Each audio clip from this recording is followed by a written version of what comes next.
Yes, sir. మా honourable guest deputy chief minister బట్టి విక్రమార్క గారిని ఇప్పుడు మాట్లాడవలసిందిగా కోరుకుంటున్నాము.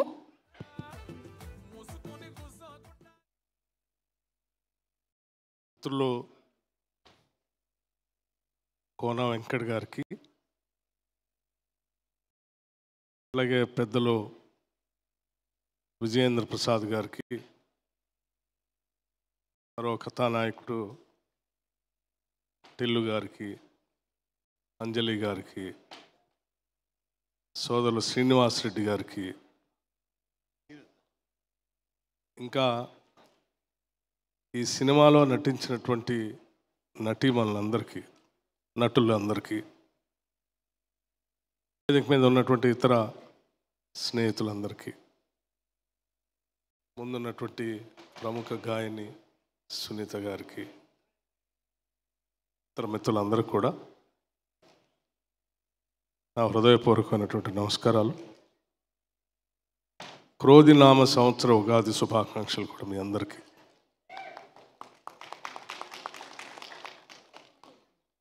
ఈ ఉగాది ప్రపంచంలో ఉన్నటువంటి తెలుగు వాళ్ళందరికీ, ముఖ్యంగా తెలుగు పరిశ్రమకి మంచి విజయోత్సవాలు అందించాలని నేను మనస్ఫూర్తిగా కోరుకుంటున్నాను. మిత్రుడు కోన వెంకట్ గారు చాలా సంవత్సరాల నుంచి మాకు సన్నిహిత మిత్రులు.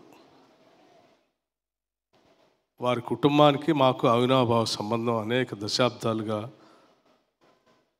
వ్యక్తిగతంగా రాజకీయంగా కూడా.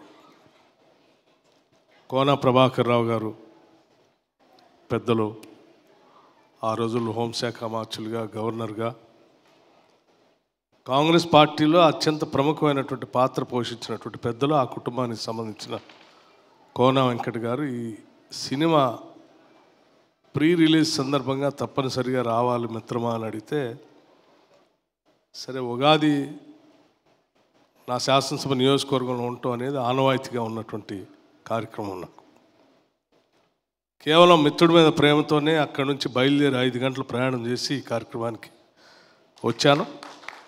ఈ సినిమా గీతాంజలి మళ్ళీ వచ్చింది, విజయవంతం కావాలని మనస్ఫూర్తిగా కోరుకుంటున్నాను. నేను సినిమా అనేది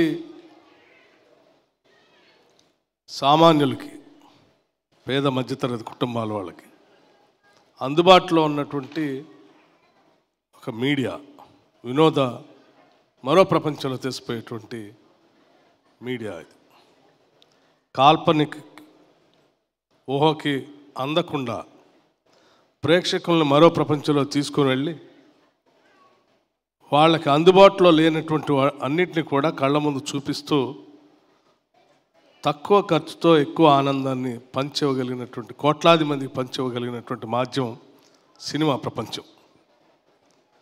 అటువంటి సినిమా ఇండస్ట్రీ హైదరాబాద్ నగరంలో, తెలంగాణ రాష్ట్రంలో బాగా అభివృద్ధి చెందాలని, తద్వారా లక్షల మందికి ఉపాధి అవకాశాలు దొరకాలని మనస్ఫూర్తిగా ఈ ప్రభుత్వం కోరుకుంటుంది. ఈ ప్రభుత్వ పరంగా సినిమా ఇండస్ట్రీకి కావాల్సిన, పెరగటానికి కావాల్సిన అన్ని సహాయ సహకారాలు అందించడానికి కూడా మా ప్రభుత్వం సిద్ధంగా ఉంది. అవసరం మీ అందరికీ నేను ప్రత్యేకంగా చెప్పవలసిన అవసరం కూడా లేదనుకుంటున్నాను, అయినా గుర్తు చేయదలుచుకున్నాను. హైదరాబాద్ నగరంలో సినిమా ఇండస్ట్రీ స్థిరపడటానికి కేవలం ఆనాటి కాంగ్రెస్ ప్రభుత్వాలే. ఇక్కడ స్టూడియోలు నిర్మించుకోవడానికి స్థలాలు ఇచ్చినా, లేకపోతే మీరందరూ నివాసం ఏర్పాటు చేసుకోవడానికి కావాల్సిన ఫిలిం నగర్ స్థలాలు ఇచ్చిన, చిత్ర పరిశ్రమకు సంబంధించిన చిత్రపురి కాలనీని ఇచ్చిన, అనేక రకాలైనటువంటి రాయితీలు ఎప్పుడు ఇచ్చినా సినిమా ఇండస్ట్రీని ఎప్పుడు కూడా చాలా ఆత్మీయంగా దగ్గరగా చూసుకున్నటువంటి కాంగ్రెస్ పార్టీ, ఈసారి కూడా ఇప్పుడున్నటువంటి కాంగ్రెస్ ప్రభుత్వం కూడా అదే స్థాయిలో అదే రీతిలో మిమ్మల్ని ప్రోత్సహించడానికి చాలా సిద్ధంగా ఉందని చెప్పడానికి నేను చాలా సంతోషిస్తూ ఉన్నాను కూడా. ఎందుకనంటే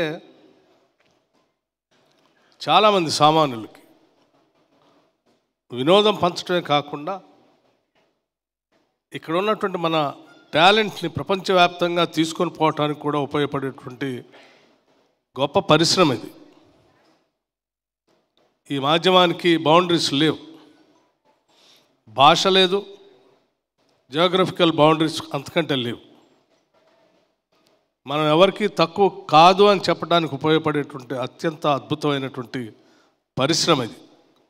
అటువంటి పరిశ్రమ ద్వారా ఈ ప్రాంతానికి రాష్ట్రానికి కూడా పేరు ప్రఖ్యాతులు తెచ్చుకోవడానికి ఉపయోగపడేటువంటి వ్యవస్థ కాబట్టి తప్పనిసరిగా మేము దీన్ని సంపూర్ణంగా పెంచి పోషించాలనేటువంటి ఆలోచనలో ఉన్నాం. మీ అందరికి కూడా శుభాభినందనలు ఈ ఉగాది సందర్భంగా తెలియజేస్తూ, ప్రతి సినిమా కూడా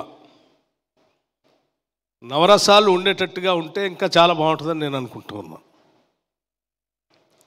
సినిమాలు అంటే ఒకప్పుడు ఒక సామాజిక పరమైనటువంటి బాధ్యతతో కథానాయకుడిని సమాజాన్ని బాగు చేయటానికి, సమాజంలో ఉన్నటువంటి రుగ్మతలు తొలగించడానికి ఉపయోగపడేటట్టుగా కథానాయకుడి పాత్ర ఉండేది. ఆ పాత్ర చుట్టూ రకరకాలైనటువంటి పాత్రలు, నవరసాలతో కూడినటువంటి పాత్రలు అందులో మేళవించి తద్వారా ఈ సామాజిక పరివర్తన కూడా పెద్ద ఎత్తున ఉపయోగపడినటువంటి తెలుగు పరిశ్రమను మనం ఎప్పుడు కూడా మరిచిపోవద్దని కూడా ఈ సందర్భంగా నేను మిత్రులందరికీ గుర్తు చేస్తూ ఉన్నాను. ఒకనాటి కన్యాశుల్కం కానీ, రోజులు మారాలని కానీ, ఆనాడు అక్కినేని నాగేశ్వరరావు గారితో వచ్చినటువంటి మరో ప్రపంచం కానీ, బహుశా చాలామంది తెలిసి ఉండకపోవచ్చు మరో ప్రపంచం సినిమా. ఇవన్నీ విజయం సామాజికమైనటువంటి బాధ్యత ఉంటే దాంట్లో కమర్షియల్ యాంగిల్ ఉండదేమో అని భావించేటువంటి దానికి సమాధానం ఇటువంటి సినిమాల్లో చాలా స్పష్టంగా దొరుకుతుంది. అవి కూడా కమర్షియల్గా పెద్ద ఎత్తున విజయం సాధించాయి. సినిమా అనేది 100 రోజులు ఆడాలి, సినిమా అనేది 100 రోజులు పైబడి ప్రజల హృదయాల్లో నిలబడాలి. అలా నిలబడేటట్టుగా పెద్ద ఎత్తున ఈ తెలుగు సినీ పరిశ్రమ కేవలం తెలుగు ఇండస్ట్రీకే కాకుండా మిగతా ప్రాంతాల భాషలకు కూడా మన ఇండస్ట్రీ కథానాయకుల్ని, గాయకుల్ని అందరినీ కూడా అందించే స్థాయికి ఈ సినిమా ఇండస్ట్రీ ఎదగాలని చెప్పి మనస్ఫూర్తిగా నేను కోరుకుంటూ ఈ కార్యక్రమానికి ఆహ్వానించినందుకు మిత్రుడు కోన వెంకట్ గారికి నా హృదయపూర్వకమైనటువంటి ధన్యవాదాలు మరొకసారి తెలియజేస్తూ, ఈ ఇండస్ట్రీలో ఉన్న కార్మికులందరికీ కూడా వారి జీవితాలు కూడా ఈ ఉగాది సందర్భంగా కేవలం కథా నాయకులు, నటులు, నటీమణులే కాకుండా లైట్ బాయ్ దగ్గర నుంచి అందరి జీవితాల్లో ఈ ఉగాది వాళ్ళకు కొత్త నూతన వరవడితో పాటు ఆనందాన్ని, సుఖ సంతోషాలని, భోగభాగ్యాలను ప్రసాదించాలని కోరుకుంటూ ముగిస్తూ ఉన్నాను. Thank you. నమస్కారం. Thank you so much sir, మీ విలువైన సమయాన్ని వెచ్చించి ఇక్కడికి విచ్చేసినందుకు. And thank you for your valuable and kind words.